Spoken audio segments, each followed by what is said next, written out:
This is Derrick Carver with CELEBS, here at Power Station in Middleton, Ohio, supporting the Simple 5 Fund, trying to give back, help the community, support those that protected everything that we take for granted.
So throughout the day, we're going to interrupt the shit out of you, and we're we're going to tell you why the hell we're here. Because it's beyond just a bunch of people getting to lift some heavy-ass weights. We're doing a good thing. First of all, can you think of another time when the fitness industry got together? And I will say that 50% of the people in here hate each other. But for one day, we all came together for a common goal. And that's to raise money for this organization. And those of you guys who were here this morning heard story after story after story, or just one really fucking great story about how one man was helped by this fund. And also, I believe it's 94 cents of every dollar that you donate goes towards its intended cause. That's almost as good as your tax dollars. Uncle Sam does a much better job with your money than Senator Clay. That's a joke. Nobody? Okay. I guess nobody here pays taxes. Alright, anyway, so everybody give it up for Jose Sanchez!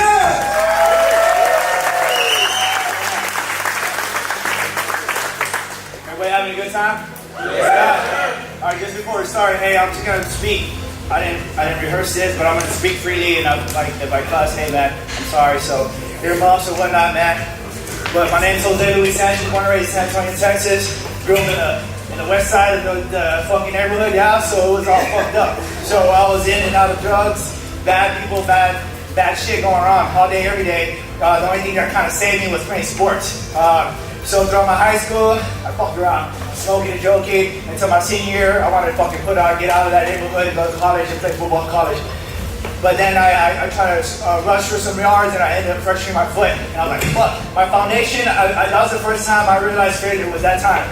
Because before that, my foundation was bullshitting. I wasn't taking things fucking legit. I wasn't taking my responsibilities with the utmost fucking responsible type of person that I was trying to be. No, man, it was already too late, so I fell. So the only thing I wanted to do, I needed to do, was get the fuck out of there, join the Marine Corps, and get out of there, because I knew if I stayed in that element, I stayed in that toxic environment, I wasn't going to do anything with my life. So I joined the Marine Corps. That was my fucking reason for doing that.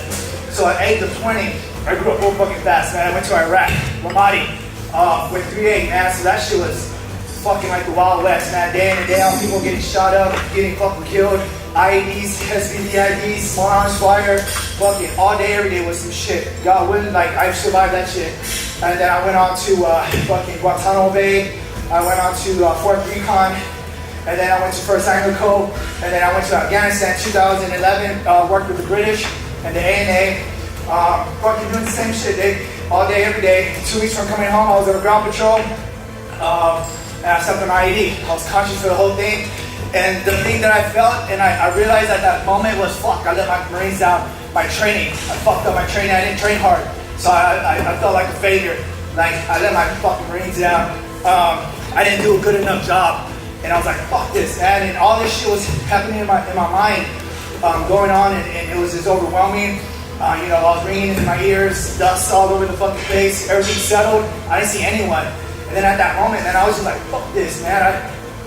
I fucking quit. I was just like, fuck this, rules of engagement, blah, blah, blah. Like, hey, don't take off your fucking gear. But I was like, man, fuck all this shit. And I wanted to end my life. I wanted to take it off. They're like, I was thinking I'd smoke like a sniper, fucking gonna end my life. And I took my shit off. I just wanted to die in peace, and I fucking quit. I was thinking about myself, being selfish. I just wanted the fucking pain to end. I just wanted to stop. So I took all my shit off and just waited for the moment. But it fucking never happened. It never came around. And I was still alive, so I was like, fuck. I was anticipating. I just wanted the lights to go off.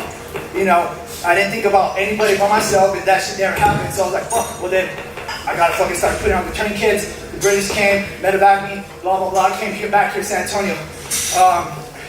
I remember the first day, I was fucking knee deep in some fucking morphine, Dilaudid IV, all this pain medicine, the first day or so. But I remember vaguely, like in a dream, this lady sitting down in a chair, and I'm like, what the fuck is she doing here? Like, who is this lady? And she was like, hey, do you want an iPad or a fucking a music thing? I was like, what? No, I don't want anything. I'm good. I don't need anything. I don't want your help. And she was saying that she was from the Semper Fi Fund, and I was like, I didn't know what it was, what the fuck was happening. But I was like, no, I don't want it. But she was there, persistent, like, no, here you go, pick one. I was like, no, I don't want it. I don't want no one's help. I don't want shit from anyone. That's what my mentality was. So she ended up just leaving it there. And then doing my grind and rehabilitation, man, I couldn't fucking walk. I couldn't stand up on my right leg. My right leg is fucking like limb salvage. I couldn't stand up for more than 1 one second, or my leg was blown off when I was in Afghanistan. Actually, when the British picked me up, that's when my leg detached from my body. So I actually saw it, but I was like, fuck, you know, there goes my chances of saving that motherfucker, yeah? So I was like, there goes my dreams of having it. But yeah, so I was like, well, this one was my only one, and I fucking push it day in and day out, 1 inch at a time, slowly but surely grinding, 1 foot at a time, and then I was like, fuck no, I don't need no one's help. I don't need your help. I felt helpless. I felt fucking vulnerable being in that fucking wheelchair and being like shit, I'm strong. And I was trying to be that person. I used to be that Marine, that Sergeant Jose Luis Sanchez. I wanted to fuck shit up day in and day out, and I couldn't. I was restrained to the damn fucking wheelchair. So I was just like, fuck this, man. And everything was crumbling in my life. My relationship, my family, like I fucking lost it all because of my anger. I was changing. No, I didn't see that personally, but everybody around me saw that, and I just thought I was being who I was, but I was changing. And then I was pushing people away, and then everything was falling apart. And that's when I was just like, fuck that, I don't need no one. And then Silver Father was be like, hey, you want to do this? You want to do some sports? I was like, fuck no, I don't want to be a part of this shit. I don't want to be a part of you. I don't want to be a part of no one. Like, let me be me, and I'm gonna fucking do my thing. So I just grind it day in and day out so I could be like, I don't need nobody's fucking help, blah, blah, blah. But so it was my pain and my affliction that fucking drove me for those couple of years. And it built up in this blackness over the years. It just built up, and I suppressed all these fucking feelings deep down within me, man. Suppress it, my anger, my fucking anxiety, everything. I just built it up in my core. And that's the shit that drove me. I fucking loved it. But then I would fucking snap. I would be like, people would honk at me. I would fucking slam on the brakes and go out there and want to fight, man. And I was just like a ticking time bomb. I was like, what the fuck's going on with me? So I had to step back and realize, like, dude, what the fuck's going on with me? And then at that time, I learned about my Marines getting depressed. Survival skill. I didn't even know that shit was even fucking possible. Like, how the fuck you're having this survival skill and nothing fucking happened to you? And they're like, they felt bad because of what happened to me. And now I'm here thinking about myself, being selfish, like, oh, I want to fucking walk, I want to fucking deadlift 300 plus pounds, squat 300 plus pounds. And I'm thinking about me. I failed to realize what was going on around me, my Marines, the people around me that was suffering, my family, my friends, my comrades, everyone else it wasn't me that was suffering, it was all of us suffering together. So that fucking lit a fire underneath my ass, man.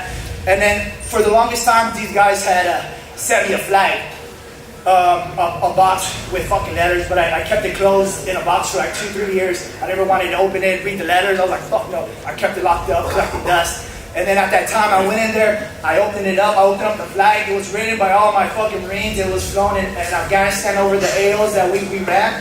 And they were like, hey, Staff Sergeant Charles, get it. Fucking say beast mode, keep fucking grinding all these letters. And I was like, fuck that. Like, I know how to fucking do something for them, give back everything that I've taken out of this world, yeah? So I contacted Super Firefly. They've been running with me parallel. Hey, we're here for you, but they never push you like, here, but we're always here. I reached out to them, hey, I want to do the Marine Corps Marathon in their fucking honor. So before this, I had not walked more than a lap, 400 meters, and I was like, fuck that, I'm going to do a Marine Corps Marathon.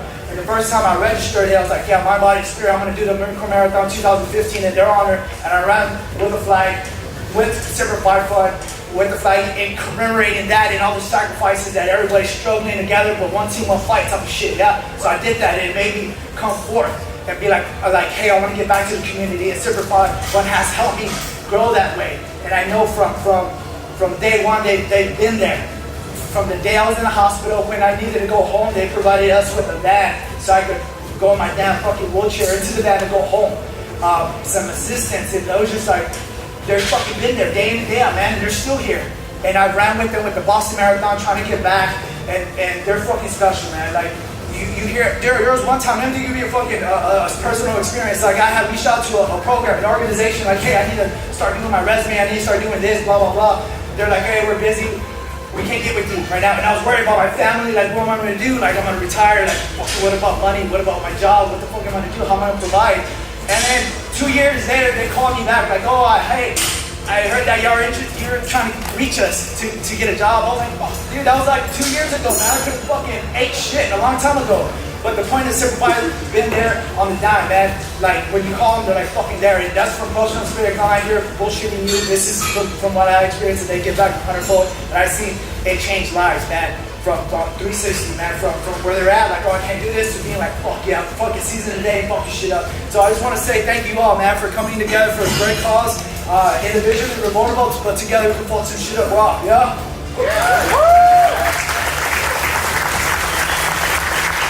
Thank you. Honestly, I feel like, oh, fuck, that's right now. That was awesome, man. And that's why we're here. That's why we're here, looking at someone, you came back, you had the will, you were driven, but you know what? You come back, PTSD, whatever it is, and they're there. And the thing is, people don't realize, like, this event was supposed to be Steve, Sean, myself. Oh, Steve, are you still here? Okay, there it is. Okay. So we literally were just like, no, we should do a charity event. Like, what can we do? And then we were like, there's this guy online who lifts these fake weights. And that shit might be funny. And we can raise like, and he's not gonna show up, so why don't you and I just go to Power Station? And like, we'll raise like $2,000. That'd be awesome. So actually, most of this was Steve's idea. I mean, he's like, dude, this Castleberry, I didn't know who this guy was. And I'm watching his videos, I'm like, dude, this is real. Like, this guy exists. And then I was like, I posted it, and I'm like, dude, ask all your people to, you know, I didn't want to like bug you. I didn't want to like, you know, be like, hey guys, can you please come to this charity event? I'm like, dude, just if you like somebody, just ask them. And actually, you know, we all got together. You know, I texted Casey, because I knew Casey would be down. Because obviously, you know, he gives a lot to all those organizations, America Labs with Derek, and that was a perfect fit. But it's amazing how everybody came together. So what started as something so small, everybody came together. Like, this wasn't like, you know, that's why people are posting because it's my app. I don't have like app. This isn't Mark Lowbliner's event. This is the December 5 event, and we just haven't even once hosted.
Good.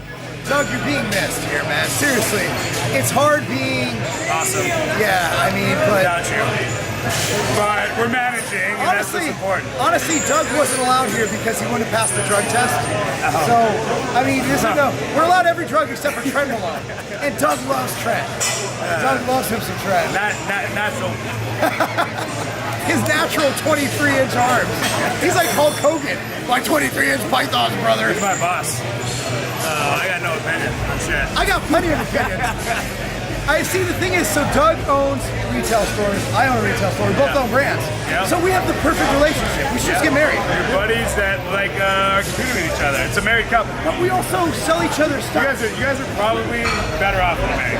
I wanted like a thanks, Doug, for like this. Nah, not at all. Fuck you, Doug. No, thank you, Doug. Thank you. I mean, I say thank you, but I mean, you know, my contract's up in like a few months. Doug, next year you got to make it. This is ridiculous.